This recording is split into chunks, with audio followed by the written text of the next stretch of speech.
It is the 4th week of January. It's time for the Bankless weekly roll-up. David, Trump wants to take over Greenland. Is that good for our bags? Trump land. No. Trump land. Yeah, we'll talk about the market's reaction to this. Also, all eyes on Davos this week. There was a couple themes there. It was maybe Trump versus the world, but also crypto versus TRADFI. There was an appearance by crypto folks at the World Economic Forum. Brian Armstrong was there. Jeremy Allaire was there. CZ was there. Kind of a who's who of crypto. Yeah, it is new to have crypto people on the same platform as all the TRADFI central bankers. Also, the New York Stock Exchange has announced their tokenization platform, using a lot of our words to talk about their new tech product, their new trading platform. We're going to talk about it, if it's good or bad for the rest of crypto. Is this another Tempo? Or is this people actually leveraging our blockchains? We're going to talk about that. Also, not the greatest week for decentralized social platforms. Both Farcaster and Lens kind of throwing in the towel, getting acquired by apps inside of their own ecosystem. Interesting. Did decentralized social fail? We're going to talk about that. And also, very large institutional investor at Jefferies, don't know what Jefferies is, Ryan's going to tell me what it is, says he's selling Bitcoin because of quantum. And that is he's not the only one. There is starting to be a trend of the market not liking Bitcoin because of the existential risk of quantum. We also have an update on the Clarity Act, of course, and an update on the next Fed chair. Is he going to be crypto friendly?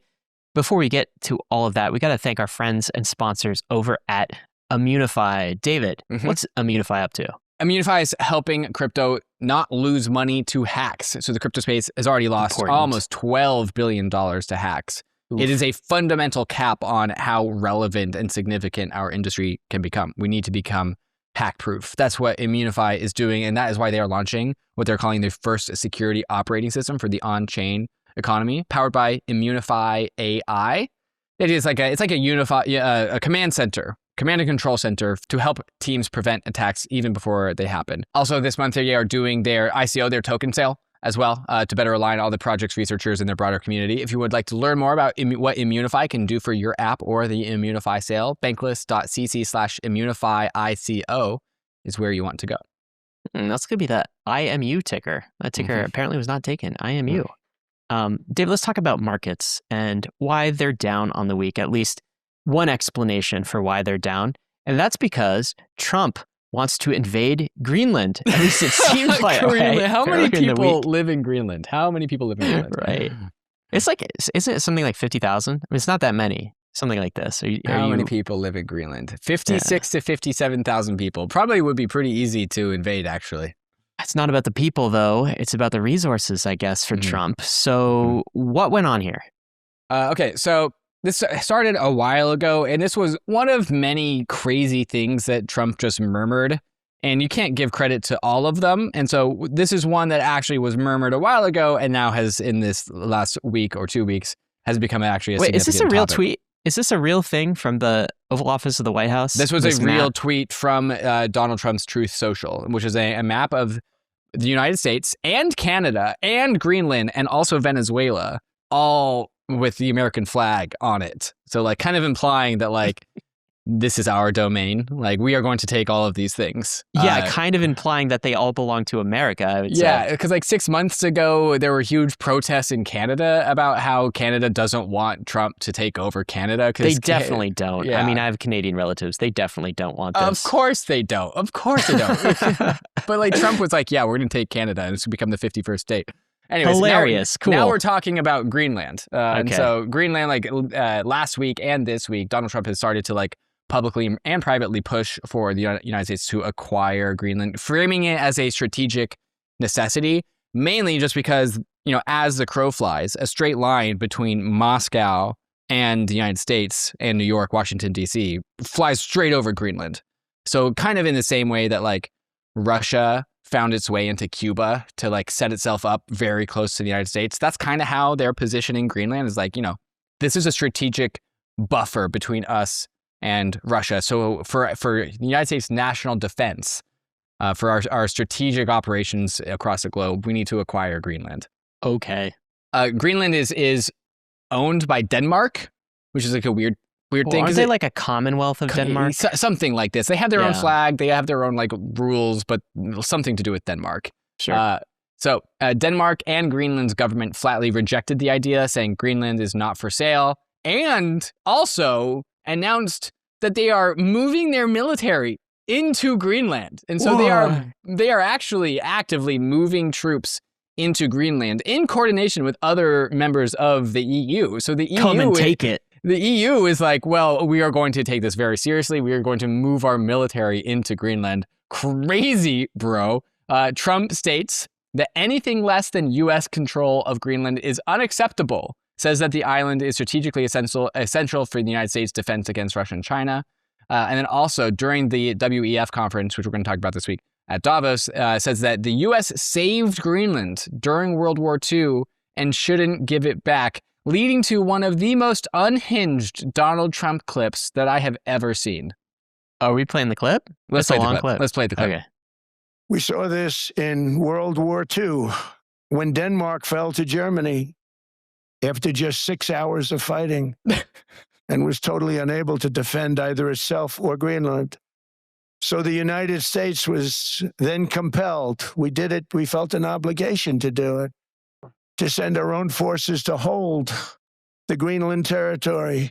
And hold it we did at great cost and expense. They didn't have a chance of getting on it, and they tried. Denmark knows that. We literally set up bases on Greenland for Denmark. We fought for Denmark. He goes on like that. I'm just going to cut that off, okay? On. He says, without us right now, you'd all be speaking German and a little Japanese, perhaps. Okay. Wow. Talk about, I mean, that was a long time ago. Talk about some stolen valor there. I mean, like. Right. Yeah. Okay. This is something I learned this week. Did you know, Ryan, that we already have, in effect, today, which continues today, the 1951 Greenland Defense Agreement between the United States and Denmark, establishing a Cold War pact allowing the United States broad military access to Greenland for NATO defense. We already have what he says we want from it. Okay.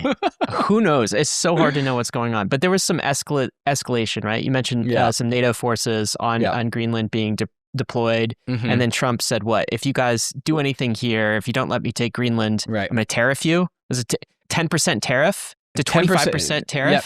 10% tariff on several EU countries, with the talk of escalating it to 25% later in the year. This is when the market sold off. I don't know if you noticed your bags, Ryan, but they're not as great this week as they were last week.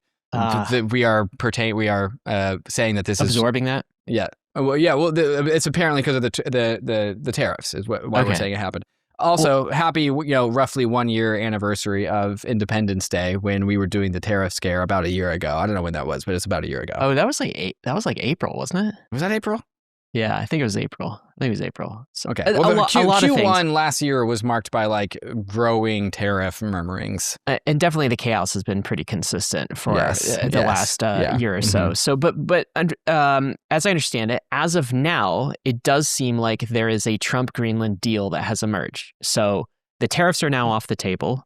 Yeah. This deal now involves small pockets of land for the U.S. The U.S. involved in Greenland's mineral rights. So the U.S. gets some mineral rights, indefinite time frame, designed to block Russian influence in Greenland. The U.S. puts a golden dome over everything and some infrastructure investment.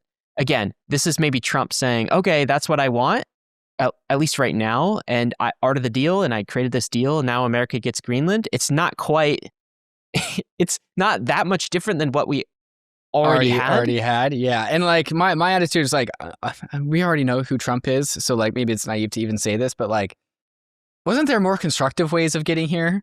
Like, did we really have to do the tempest in the teapot strategy? Couldn't we have gone to Denmark and be like, hi, Denmark, we would like to expand the scope of our alliance. Yeah. Let's work together and get me what we want. Here's what we want. What can we get you? But no, we had to be like, we're going to invade you guys. It's a stylistic preference, David. It's just like chaos as a strategy. Let's look at POLYMARKET, which is giving us some insight here. So will Trump acquire Greenland before 2027 is the prompt. And now it's a 13% chance. So that's down from 20 earlier this week. So if you'd like to trade this market, you certainly can. The other market is, will the U.S. acquire part of Greenland by 2026? So the first POLYMARKET is all. Part of Greenland. There are two different markets. One is all of Greenland, And then the second market is, will the United States acquire part of Greenland, which got up to 35% this week, down to 24% right now. But 24%, where we just acquire part of Greenland, how would we do that? Would I don't know, I mean, be do you remember in like your Puerto history Rico? books? The Louisiana Purchase, Oh, sure, remember that one time but those America became, bought Alaska? those became like states and stuff. What would it be? Would it be like Puerto Rico? I don't, like a protectorate type thing, or would it become a state? Like I'm not sure. 56,000 people is fewer people than any state that we have. Also, who do you buy it from? Also, what about the sovereignty of the Greenlanders? Like those 50,000 people should get to vote for this, right? I don't know too many Greenlanders, Ryan. I'm guessing they don't really want to become part of the United States. I don't know. There's some protest clips. It's hard to know. Maybe we should do a poll. But anyway, so this seems to be resolved and abated, at least as of now. But this was the fallout in markets. This is kind of, I would call this more continuation of the capital flight. It was somewhat mild capital flight, but like you saw it on the week, which is the dollar goes down, equities go down, primarily the US stock market, yields on bonds go up, US bonds go up, and gold goes up. And silver, of course, goes up even more. And someone called this on Twitter the capital outflow doom loop. And here's kind of what they mean, David. I was looking at some of the yields on the 10-year. And what's interesting about this is, you remember in September 2024, we started, the Fed started reducing rates, right? So it was, 5.5, something like that. And then we've been reducing rates since September of 2024. While that was happening, the yield on the 10-year has actually increased. So again, the rates that the Fed decreases is kind of the treasury yield, right? It's the short-term rates. But the 10-year rates, which is like some kind of confidence of, will America pay its debts? What will inflation look like? That's been rising. So we've got higher 10-year rates than we started with. And Joe Weisenthal, right? So we're reducing rates on the short end, but the 10-year rate, that's market controlled. That's, do people want to buy our 10-year bonds, yes or no? And if no, then you have to give them higher yield. That's actually gone up. So this affects 10-year prices. This affects mortgage prices too. This is Joe Weisenthal. Isn't this a inverted yield curve? Isn't that what that means? Yeah, I don't know what technically that means, but it just means that capital is fleeing the 10-year, right? At the same time, we're lowering rates. And so this is not good for 30-year yield and mortgage rates. Yes, it's not good for mortgage rates. The market is signaling that in the longer term, the dollar is going to be even less dominant than in the short term, is how I read that. Yeah, you have to pay investors more to hold your 10-year bonds, right? Which is kind of some mild capital flight, and that's all going to the debasement trade. But how did our debasement crypto assets hold up on the week? What's Bitcoin's price on the week? You don't want to know about that. Down 7.5% on the week, $89,400. Ether also not great, down 11% to 2,950. So we're below $3,000 on the mark. And this has just kind of been the story of just people like gold, and of all of the chaos and fear and uncertainty in the market about what this new future global status quo, global equilibrium is, people are going to gold, not crypto. Somehow though, Michael Saylor found about $2 billion to go buy some Bitcoin. So he actually made one of the biggest buys, the fourth largest buys in history for strategy. Wow. 0.11% of all Bitcoin supply. He purchased that last week. So he is still bullish. He's waiting for his moment. So did you still some hope there. Listen to Michael Saylor on our friend Alex Thorne's podcast? I didn't. That was in my queue, but I never got around to it. I don't know if he went down just to interview Saylor, but maybe he did. He flew down to Saylor's home and interviewed him in Saylor's home. Okay. Which is kind of cool.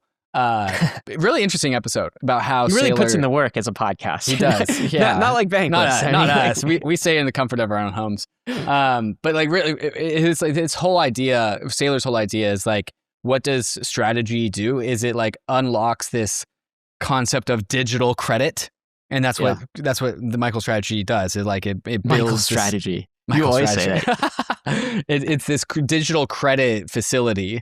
I thought it was a pretty interesting way to frame it. I also think it's a complete narrative, which is not incorrect, but he's David, creating an idea and selling that idea. Bitcoin, I hate to break it to you, but Bitcoin is also just a narrative. There's narratives on narratives. There's narratives all the way down. All right, Yuval. So total crypto market cap, we're hanging at 3.11 trillion. Let's talk about Davos, because I think there was two interesting things that really played out, at least to me, that stuck out. One is Trump versus the world. Let's get the Trump side of things. This is Howard Lutnick addressing Davos and the international community. Here's what he had to say. We are here to make a very clear point. Globalization has failed the West and the United States of America. It's a failed policy. It is what the WEF has stood for, which is export, offshore, far shore, find the cheapest labor in the world, and the world is a better place for it. The fact is, it has left America behind. It has left the American workers behind. And what we are here to say is that America First is a different model, one that we encourage other countries to consider, which is that our workers come first. We can have policies that impact our workers. Sovereignty is your borders. You're entitled to have borders. You shouldn't offshore your medicine. You shouldn't offshore your semiconductors. You shouldn't offshore your entire industrial base and have it be hollowed out beneath you. You should not be dependent for that which is fundamental to your sovereignty. He goes on like this for a while, David, but the message that the Trump administration, all the representatives, Trump himself brought to Davos, the World Economic Forum, was like, globalization, that era is over. America first. And by the way, all you other countries, you should do the same thing. What's really interesting about this, David, is this is such a departure from, I think, US policy over the last 80 years or so. But it's not a departure from what Trump has been saying from the get-go. No, but now it's just being said in this type of form, and it's being said with the backing of policy like tariffs and like we're coming after Greenland and all of these other things that accompany it.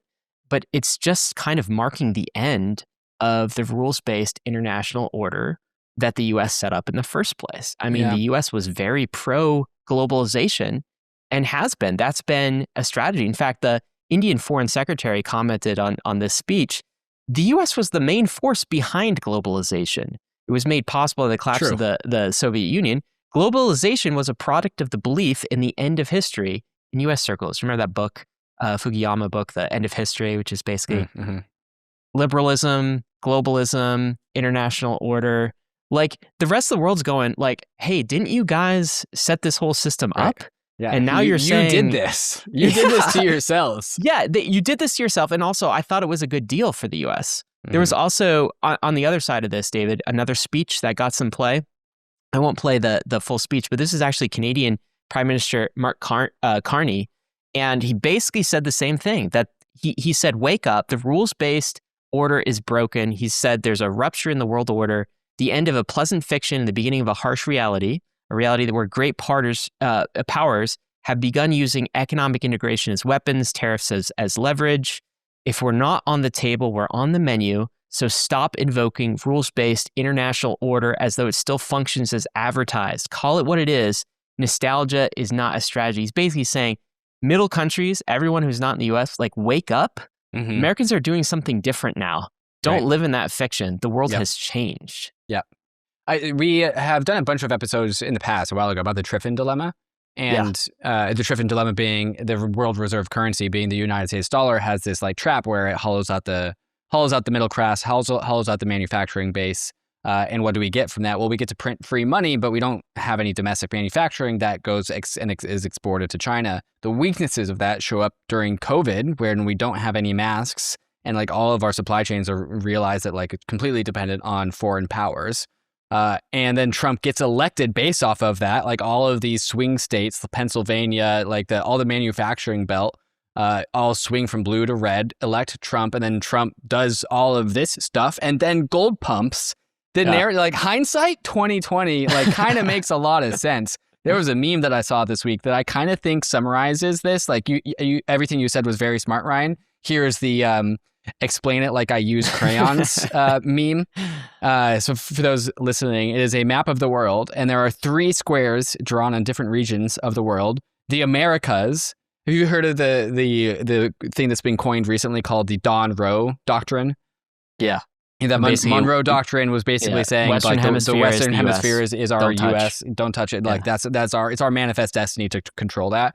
Yeah. So being updated from the Monroe Doctrine to the Don Rowe Doctrine because of Donald Trump. So we have the Americas. Draw a big crayon circle around the Americas. That's Donald Trump land.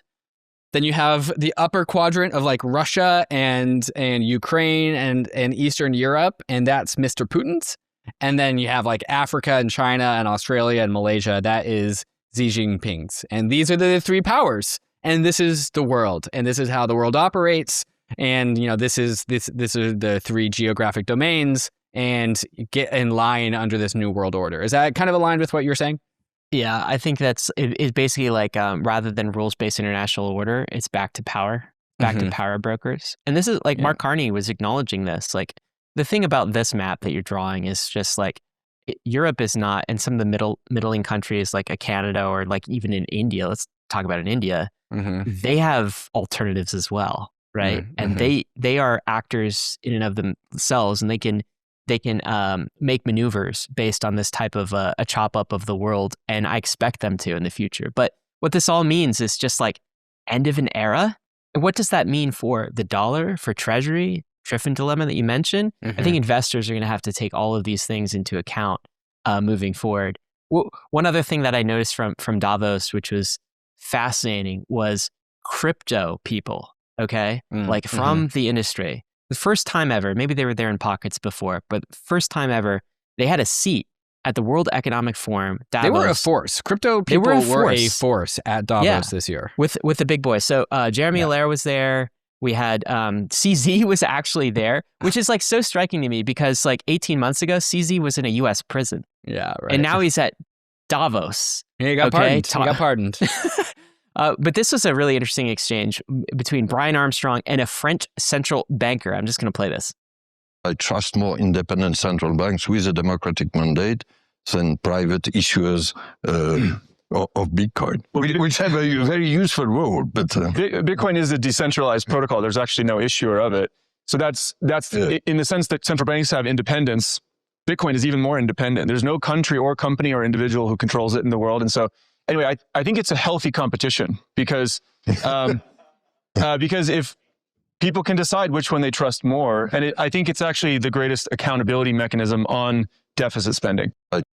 I love that. I love that exchange. There is now pushback at the World Economic Forum on central bankers just getting like the ability to say whatever they'd like. There's now pushback from people in crypto who are like, well, you guys don't run the world. I think why the crypto industry, this clip just rocketed around the crypto industry on Twitter these days. And I think why everyone appreciated it was that, Brian isn't being a zealot. He's not being like ridiculous. He's not being a crypto bro. He's just saying, matter of fact, you are correct, Mr. Banker, in that Bitcoin might just be irrelevant so long as all you central bankers are responsible with your monetary policy. And he didn't even have to say the between the lines of like, no one thinks central bankers are responsible with their monetary policy. No one thinks that. No one thinks that. That's great. And you know who also sort of had cryptos back as well is this guy, Mr. Fink, Mr. Larry Fink. This is his comment on tokenization. That's our guy. Yes. He's very bullish. Let me play him. I think the movement towards tokenization, decimalization is necessary. It's ironic that we see two emerging countries leading the world in decimalization in the tokenization and digitization of their currency. That's Brazil and India. I think we need to move very rapidly to doing that. We would be reducing fees. We would do more democratization by reducing more fees if we had all investments on a tokenized platform that you could move from a tokenized money market fund to equities and bonds and back and forth. We have one common blockchain. We will, we can reduce corruption. So I would argue that yes, we have more dependencies on maybe one blockchain, which we could all talk about. But that being said, the activities are probably processed and more secure than ever. So there he is, sticking up for tokenization. Now, there were a lot of Ethereum people who picked up on that one single blockchain. Yeah, that's what perked up in my brain. I was like, it wouldn't be nice if you did have dependencies on one single blockchain to have a blockchain that hasn't gone down in over 10 years. What blockchain is he talking about? Or should we take him like more figuratively on that? Was he just saying the blockchain space, or was he talking about Ethereum? No. When you say dependencies on one single blockchain, you're no longer talking about blockchain the idea or blockchain the technology. You're talking about the blockchain that could actually invoke that sort of question. I think so too. That's how I want to interpret Larry Fink. Can we talk about decimalization, please? I've never heard that word before. I love it. No, he had to translate that. We'll do an entire episode on decimalization if we can try to understand it. One last news from Davos, of course, is Trump mentioned that he was really close to picking the next Fed chair. And the person that is rising in the ranks, 45% of POLYMARKET, is a guy by the name of Kevin Warsh. Warsh. So you don't have to know everything. It used to be Kevin Hassett, but now being replaced by Kevin Warsh. So either way, Kevin's going to win this week. Yeah, Kevin Hassett's down to 6% though, David. So like Kevin Warsh has really surpassed him. The big question that every listener has is like, what's his status on crypto? What does he think about crypto? Who is this guy? Never heard of this guy before. He hasn't said too much. Yeah. He's like kind of a fan of stablecoins a little bit. He said that crypto is not really money, but something interesting. All right. He was an investor in the algorithmic stablecoin Basis. Do you remember that? I do remember that. You know why I remember that? Because I remember that being the main inspiration for Do Kwon's pre-Terra Luna experiment. This is a fun fact that maybe listeners don't know about. Before Do Kwon did Terra Luna, he did another algorithmic stablecoin experiment. Not Basis, though. Not Basis. I think it did start with a B. Yeah.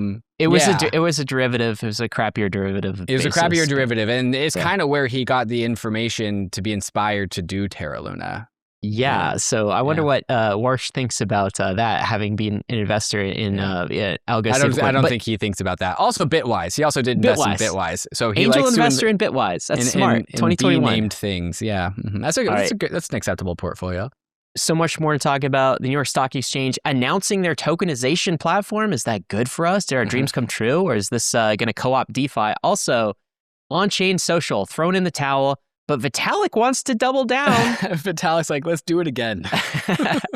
All this and more. But before we do, we want to thank the sponsors that made this episode possible. What if you could trade gold, Forex, and global markets with the same tools and speed that you use for crypto? That's exactly what BITGET TRADFI unlocks. After strong beta demand, including over $100 million in single-day gold trading volume, BITGET TRADFI is now live for all users. Inside of your existing BITGET account, you can trade 79 instruments across Forex, precious metals, indices, and commodities, all settled directly in USDT. No platform switching and no fiat conversions. This is BITGET's universal exchange vision in action. Crypto and traditional finance side by side. You get deep liquidity, low slippage, and leverage up to 500x, letting you apply crypto strategies to macro markets. New to TRADFI? Start with gold. The gold USD pair is liquid, macro-driven, and a familiar natural bridge between crypto and traditional markets. Try trading gold on BitGet now at bitget.com. Click the link in the show notes for more information. This is not financial advice. Few people in crypto put real skin in the game when they make public top or bottom calls. The DeFi report is one of them. The week before the October 10th flash crash, Michael from the DeFi report emailed his entire newsletter saying he's going aggressively risk off and sold the majority of his book from crypto into cash. This is when ETH was about $4,000 and Bitcoin was $110. Michael runs the DeFi report, an industry-leading research platform built on data, cycle awareness, risk management, transparency, and most importantly, skin in the game. We like Michael at Bankless. We like his analysis, and that's why you hear him on the Bankless podcast about once a month. And the DeFi report is giving Bankless listeners 1 free month of access to the DeFi report. So if you're looking for some sharp, data-driven analysis to make better informed decisions around your portfolio, you can learn why and how Michael called the top and what he's doing next, all in the DeFi Report Pro. Check it out. There is a link in the show notes. The New York Stock Exchange launching a tokenization platform from their press release, saying the New York Stock Exchange announced its development of a platform for trading and on-chain settlement of tokenized securities for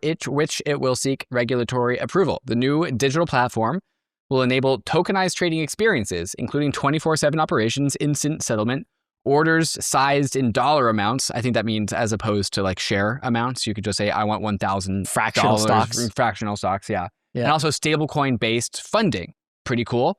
This design combines the NYSE's matching engine, which is like their technology, their IP basically, with blockchain-based post-trade systems, including the capability for multiple chains for settlement and custody. Interesting. Which chains? I think that could only mean public blockchains that have to be smart contracts. It's got to be. So you're saying all of this is on, is it going to be on public blockchains, you think? We don't know yet. What I'm seeing is it is applying its proprietary matching engine to ingest tokenized things, tokenized assets from public blockchains. And I think you like deposit it with the NYSE, and then you can trade those things on using their matching engine. The platform will power a new NYSE venue that supports trading of tokenized shares fungible with traditionally issued securities, as well as tokens natively issued as digital securities. Tokenized shareholders will participate in traditional shareholder dividends and governance rights. The venue is designed to align with established principles for market structure and with distribution via non-discriminatory access to all qualified broker-dealers. So it's kind of a meld of just like, hey, the trad world can now interoperate with the blockchain world via this brand new trading venue. I think it's pretty interesting, right? And just some context, the New York Stock Exchange, over 40 trillion in assets. That's the AUM. It's the biggest stock exchange ever. Right? Oh, yeah. Yes. And it's like I mean, compare that to crypto. NASDAQ is like a second place, a healthy second place, but still not close. Right. Compare that to, say, Ethereum, assets under management, if you will, or TVL, right? Ethereum, it's about 90x Ethereum. Okay. So it's like really big. Also, one question is sort of what's different versus this than something like the NASDAQ. So the NASDAQ, we talked about this on the roll-up, which is another major exchange. They were talking about tokenization. What's different here is, this is Simon Taylor, maybe I'll comment. Everyone else is building infrastructure to tokenize existing assets. Like, remember the news of the DTCC? They tokenized existing custody securities. State Street News, they were tokenizing existing money market funds and ETFs. And the NASDAQ too, they were tokenizing trading alongside of like traditional for existing tokenization. But the New York Stock Exchange and what they're announcing, they're building a new way to bring equities on chain and also a venue to trade them. Okay. So they're doing a whole separate blockchain thing that is instant settlement, 24/7, fractionalized equities. It's a bigger step than anything that's been announced by the NASDAQ or the DTCC. It's bigger in scope. And it's kind of cool. I mean, a big question though is, does this kill DeFi? I thought that was what we were doing. Yeah, this feels like very similar to like Tempo, where it's like, hey, fantastic blockchain technology and tokenization technology you guys have over there. It would be a shame if we just took all of that and used it for ourselves and none of the value of all that technology actually flowed into public blockchains. Is that kind of the question? Yeah, that's sort of Jeff Dorman's theory here. I'll read out this tweet. So he says this: crypto really is in an existential crisis right now. Everything we thought would happen on blockchain is now happening, but little, if any, of the value accrues to any stocks or tokens in our ecosystem. That protocol thesis is long dead. He goes on to say you have Bitcoin has nothing to do with any of this blockchain growth engine stuff and the real world assets.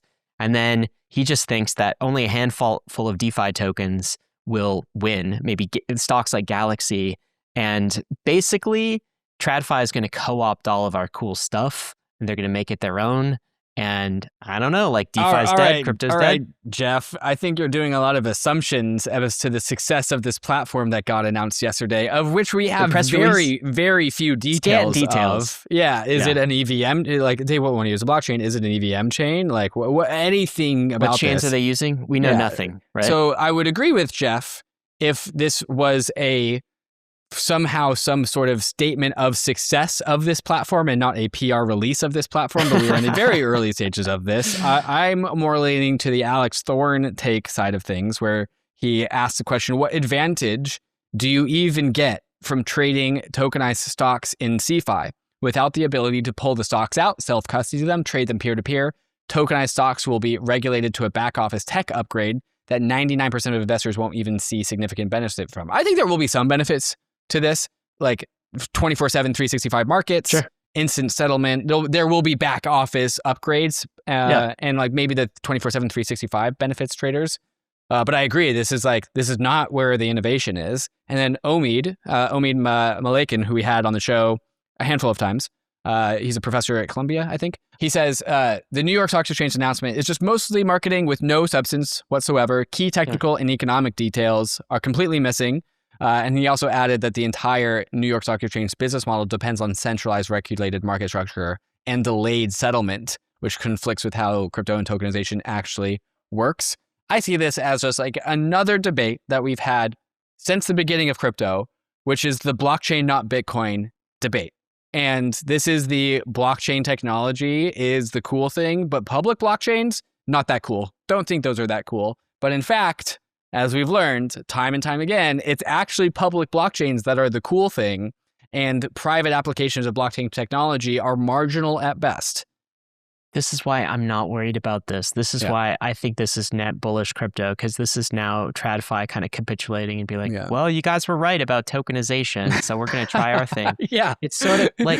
But let's try the blockchain, not Bitcoin thing again, now that we've given you this this what they're not understanding is the thing that is different about crypto is it's the permissionless and it's open like the internet. So this would be as if, you know, like AOL, let's say, was in operation for 40 years, but, you know, AOL, the closed border internet was only open from like 9 to 5, no bank holidays. And now AOL suddenly announces that it's going to be 24/7. And we've got instant messenger and we've got the AOL ecosystem. So you don't need that other thing called the internet, right? But that's just going to be a closed garden. All of the interesting things and the developers and the applications and the permissionless innovation, that's going to happen on the open network side of things. That's going to be all on the internet.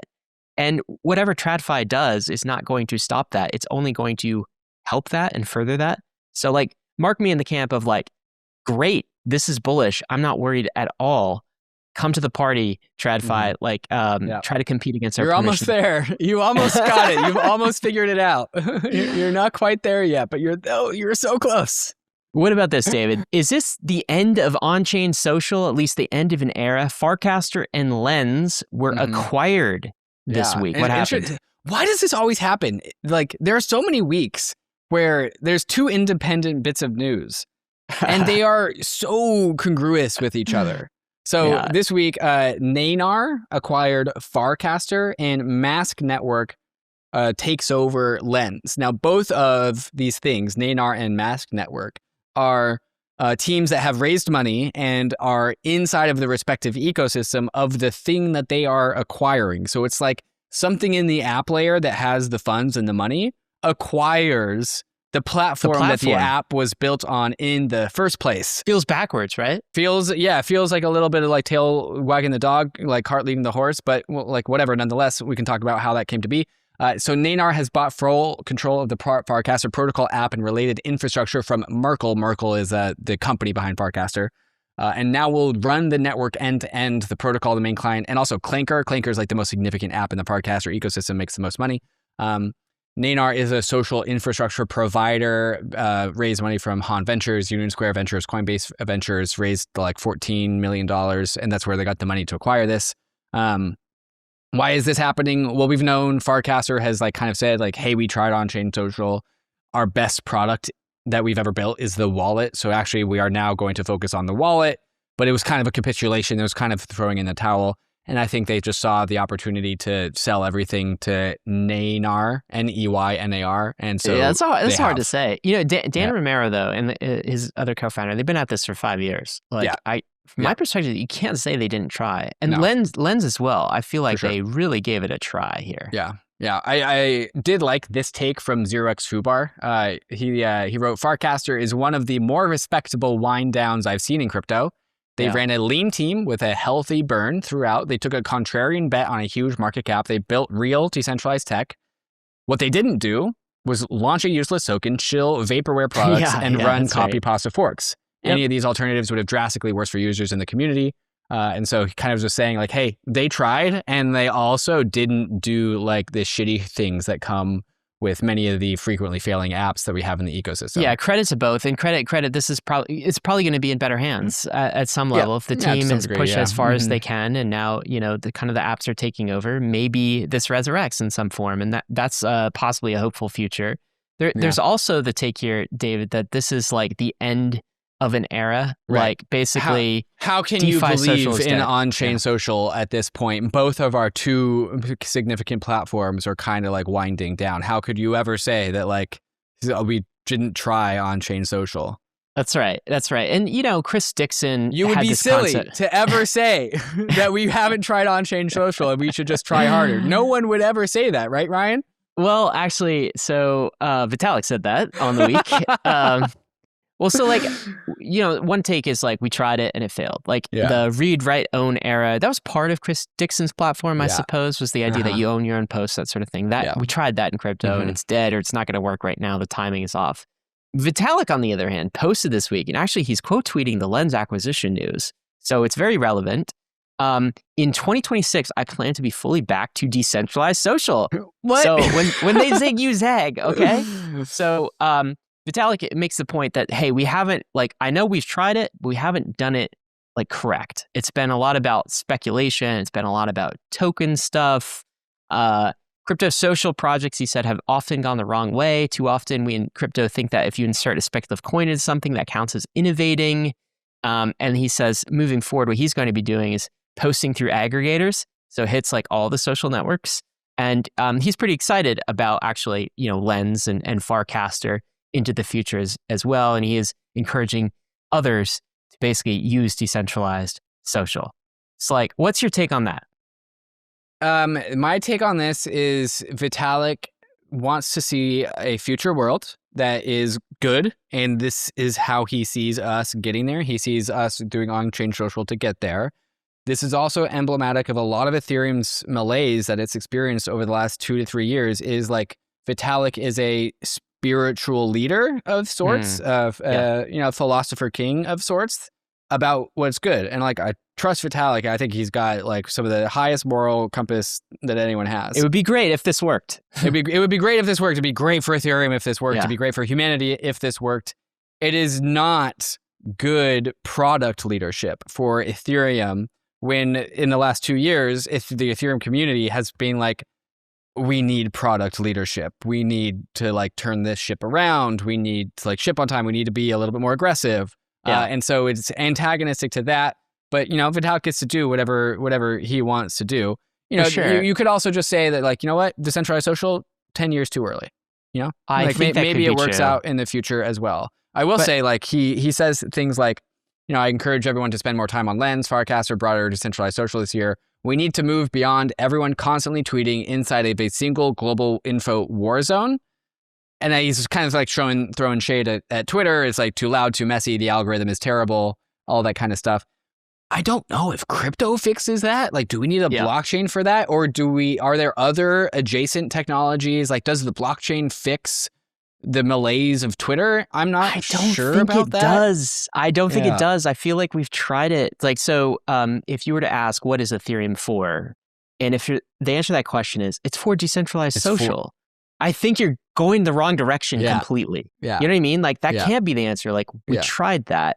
And this is kind of a take I have about this is like, we're 10 years into the Ethereum experience. And it's always been about finance. It's always been about assets. I'm sorry, Vitalik. That's what it is. The product market fit for our ledgers, which is like not surprising because they are ledgers. So you have debits and credits, they're ledgers, right? And you've created smart contracts around them.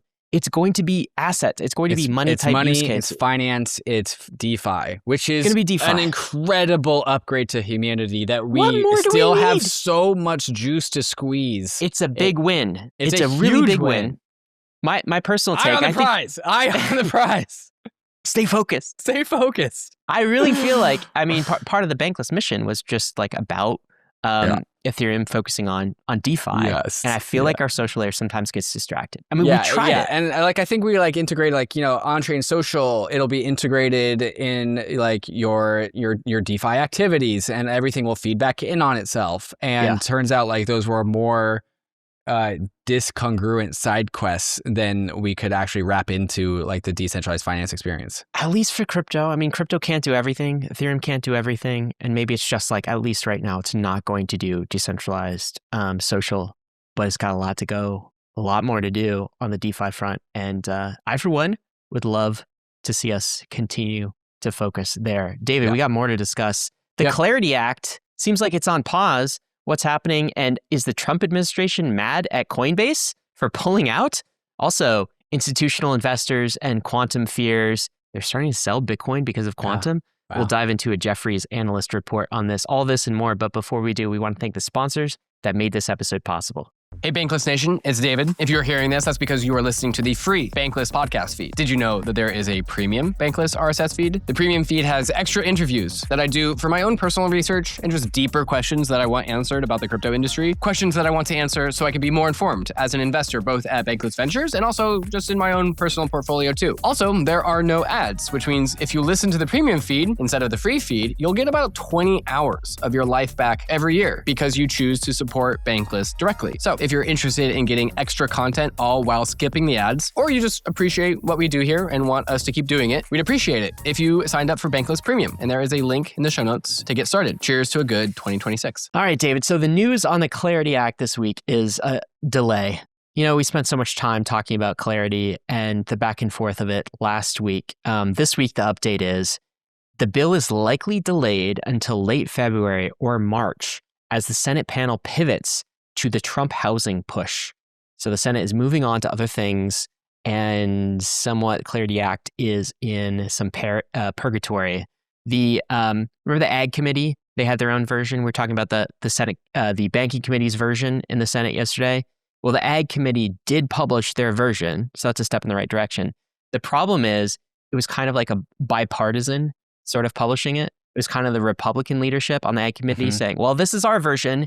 We can't come to agreement with the Dems on this specific committee, so we're just publishing our version separately, which is like not a good sign because like you obviously need bipartisan consensus and enough Senate votes to get this thing through, and they don't have it yet. And so that's the status, unfortunately. We're on pause, we're on ice for a little bit. The probability that the Clarity Act is signed in 2026 it just dropped while we were talking about. On POLYMARKET, it's a 39% chance. That was like 42% or something like that last week. So it's gone down a little bit, but it's pretty flat. And crypto definitely sold off on this news as well, especially the smart contract platforms. Ether, I think that's why Ether was down like 4 or 5% more than Bitcoin was this week. There's also, I think Coinbase is kind of being maybe singled out isn't the right word, but at least the White House, I think, is angry at Coinbase, or that was the rumor, pointing their finger at Coinbase, because Coinbase was the one that like we are drawing a red line at stablecoin yield, and if we can't have stablecoin yield, then like that's when they say that line: a bad deal is worse than no deal. Yep. And like other people, like I listened to the Chopping Block interview with Peter Van Valkenburg, who's singing the praises again. Maybe that was a little bit more. Seeing the praises maybe a little bit much, but like being very positive about market structure bill. And it's kind of just Coinbase who's like really hung up on the stablecoin yield aspect of this, which this current bill does not give them. But they're not wrong though, David. They're not wrong. The freaking banks shouldn't have stablecoin yields. Totally. It's a separate thing. Clarity Act is not about that. I love Jake Chervinsky's point of just like there is no policy precedent to protect the banking yields whatsoever, bank deposits. That shouldn't be in policy. Nick Carter replied to Brian Armstrong's post about like defending Coinbase's position to pull out the bill, and he's like, "Good job, hold the line. It's critically important." Yeah, because hold the line on stablecoin yield. That that would set back stablecoins for a generation if we don't get it right. So there's some division here. In fact, Brian Armstrong is saying that like, no, we're in sync with the Trump White House. But there was a reporter, Eleanor Terra, who's doing great work on this, who actually said the Trump admin was mad at Coinbase and just being like, if Coinbase isn't on board, doesn't get their act together, we'll pull out. That's a little back and forth there that we don't know what the truth is, but we do know this is Patrick Witt. He's an advisor to the White House, and he's quoting the no bill is better than a bad bill type of idea. And he's saying, what a privilege it is to be able to say those words thanks to President Trump's victory and the pro-crypto administration he has assembled. That's Let's very not kid Trumpian. ourselves. Those are Trump words. I know Trump when I see it. That's Trump speaking. He does make a point though, and basically his point, if you read this tweet, is he's saying like, this is the best deal you're going to get because in the future there's going to be more Democrats in Congress. You might not have Trump around, and so like you better take this deal because you don't want like a deal under like President AOC or something like that. It's worth considering. It's worth considering. Yeah, it's worth considering. But anyway, we're stalled out for now. So I know this announcement just absolutely rocked your world, Ryan. Gusto enables businesses to pay international contractors on chain. So Gusto, if you listeners don't know, is like a HR platform. You put all your employees in there. They set up their direct deposit in there and all their healthcare benefits and stuff like that. People would call it payroll. They do payroll. Payroll, that's right. Payroll HR services. Our COO loves Gusto because it basically does half of her job, assists her in doing like half of her job.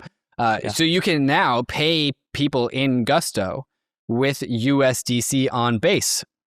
And so you can fund your Gusto account with USDC. And then when you need to pay your employees or your contractors, you can do it with Gusto. And just to tell you exactly how big of a deal it is, we have a quote from our CEO that I snapped right from our Discord where she says, "This is the lamest news, but this is actually huge for me, lol."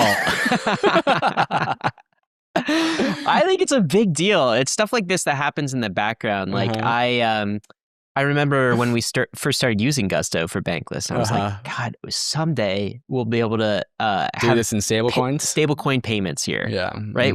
And here we are, and no one's really noticing it because it's happening in the background. It's just such a boring update. But yeah, hey, I'm with our COO on this. This is very exciting. Getting stablecoins into Gusto is big. Like, hang on. I mean, we're gonna cut this pause out, but I'm gonna ask how much Gusto runs on payroll every single year.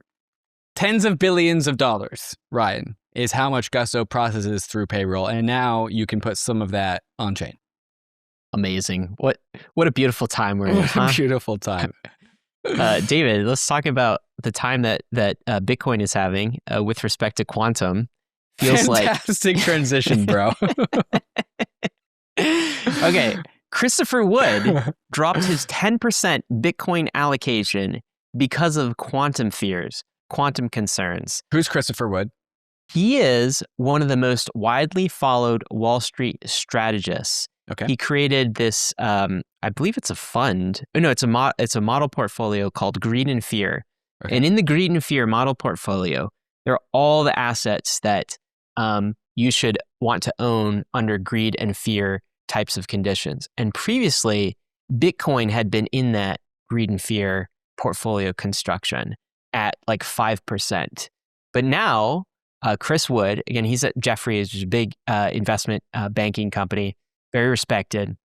He said, so he's selling the 5% Bitcoin allocation and replacing that for gold. And the reason he gives is because of quantum fears and the uncertainty. And Bankless listeners will know because we've talked about this a lot. We even had Scott Aronson on over a year ago to talk about this. Quantum, we think that quantum is a concern for Bitcoin right now. I think that's understating it. Yeah. I think you overstate it then. Quantum could divide Bitcoin by 0. It could end Bitcoin. Wow, David's not he's not mincing words here, okay? He's going straight to 0. All right, well, so this is what's interesting about this is an institutional investor starting to say that. So this narrative is kind of propagating.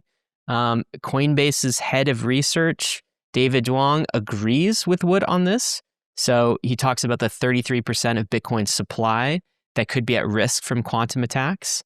El Salvador has recently, this has been on their radar. They've actually moved addresses to be like in more quantum safe addresses. So what do you think this means for the market? Do you think that investors are really looking at the quantum concern and starting to price this in with net outflows of Bitcoin? So that's what Nick Carter has been saying on Twitter is like the malaise of Bitcoin, the poor price action of Bitcoin over the last 6 months and 3 months, especially in contrast to gold, is the market pricing in quantum risk. And to his point, the market doesn't need to price in risk loudly. Like people quietly, looking and researching about quantum and being like, you know what, I would like less exposure to that. It shows up in the market gradually. Like it doesn't have to be an acute event. I've actually heard this in pockets. So I've heard this from Ray Dalio. He's been on the circuit. I've been listening a lot about him. And whenever he's asked about Bitcoin, which he often is, he always talks about Bitcoin's like having a hack type risk. And so he doesn't typically talk about quantum specifically. But he's like, I like gold because it's got this history and it can't be hacked. Like it's not software Lindy. is the point. Bitcoiners love to talk about Lindy and like, especially with Lindy with relation to every other crypto asset, like Bitcoin has the most Lindy. Yeah. Bitcoin's got 15 years, 16 years. That's not that long. That's not that long at all. That's very, very short amount of time. Yeah, Raoul Paul on one of these comments, he also confirms this from what he's hearing. I've had numerous concerned emails from people on this article already. That was the Jefferies article about quantum, right? So, and he's in kind of the circles of investment macro fund traders who are like, oh, shoot, quantum. I didn't realize this could be a threat for the fixed supply of Bitcoin or whatever they think. Totally. Coinbase is doing something about this. So Coinbase this week announced their independent advisory board on quantum computing. This is Coinbase just doing things. So proud. Good job, guys. They're going to say Bitcoin. Good job. Good job, Coinbase. It's designed to prepare the crypto industry for potential security threats posed by future advancements in quantum computing. 3 main objectives from this board: publishing papers to assess the state of quantum computing and its impact on blockchains. 2, issuing recommendations to guide developers and organizations of the safeguard against long-term risks. And 3, real-time responses. So providing analysis during major quantum What about shipping breakthroughs. code? We got some code to ship on the Bitcoin Core side, huh? Yeah, but like that's kind of the issue is like the Bitcoin Core people are just being like, nah, like not real, like plug my ears, stick my head in the sand, which is like the typical Bitcoin like core developer response. This board actually has some chads on it. So Scott Aronson, the quantum guy. Again, like Ryan said, we had him on the show. We had him on the show with Justin Drake. If you want to learn anything about Bitcoin and quantum, go listen to that episode. And that was a year ago, and so much has changed since then. It's accelerated. So I think accelerated. I don't want to put words into Scott Aronson's mouth, but I bet you if we had him back on and we asked him like, yo, it's been 1 year, have we done like maybe more than 1 year's worth of advancements of quantum? And I think he would go like, yes, we certainly have. Yeah, he'd be like, hell yes. And it's interesting, like he was sort of vaguely aware of crypto now. Now he's on the board that you're talking about that Coinbase is assembling. So he is like neck deep in the crypto stuff. Yeah. Dan Benet, he's like a cryptography Chad over at Stanford. Justin Drake, who we know, it's Sriram Kannan from Eigenlayer, and then a couple other names who I don't recognize. So like this is I'm optimistic about what these people are doing. I need to be more optimistic about what the Bitcoin core developers are doing, because right now, to Nick Carter's point, which I got into like a very short argument with him about like a couple of weeks ago, like he was saying like if Bitcoin falls due to quantum, it's going to drag the rest of the crypto market down with it. And I was like, yeah, maybe in the short term, but like eventually all the quantum resistant blockchains that did the work to protect themselves will like rise from Bitcoin's ashes and actually will perform well. But right now, Ryan, we are in the short term in which Bitcoin drags all the other blockchains down. And I think that's kind of also what's been happening lately and why our bags are sad. Yeah, they should just fix it. Now, there is an element though, I should say. Okay, like I will say, right? They should just fix it. They should just fix it. Okay, so but there is an element of this where like I think narrative is following price. So maybe Bitcoin was always going to sell off this year, and now people are like, well, because price is down, it's because quantum.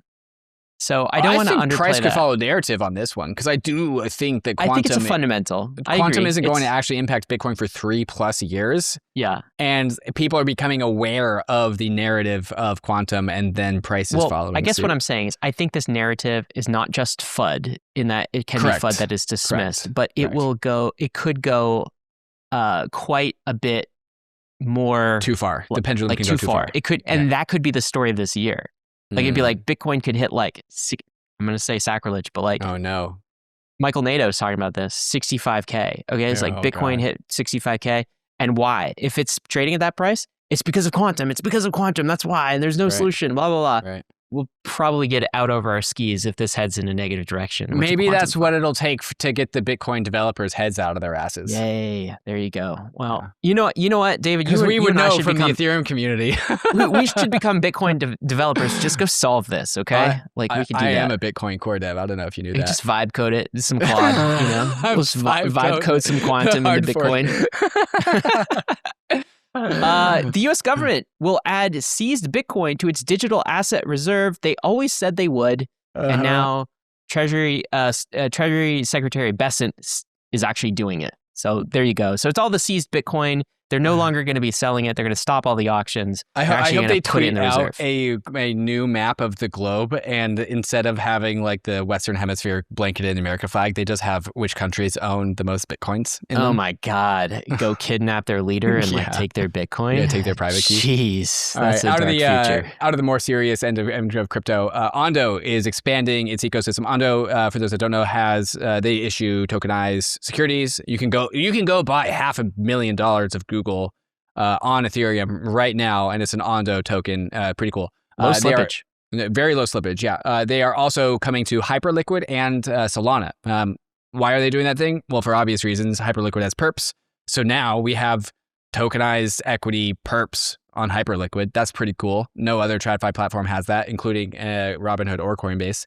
And then also on Solana as well, to roll them into like Jupiter and all that other stuff. So pretty big expansion out of the Ondo universe. Yeah, it's like an open finance answer to what the New York Stock Exchange is doing. Exactly. Really. It's the public blockchains.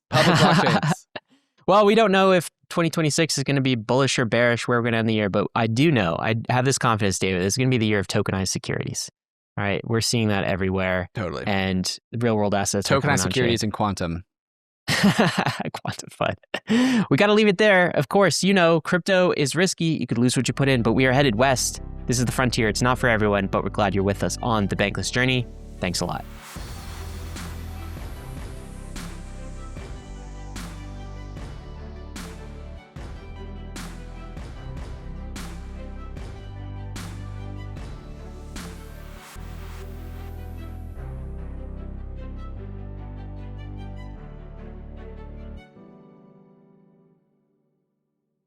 No. Dave, don't do it. Don't do it. That will destroy the podcast, okay? I don't need to be canceled. Oh my God.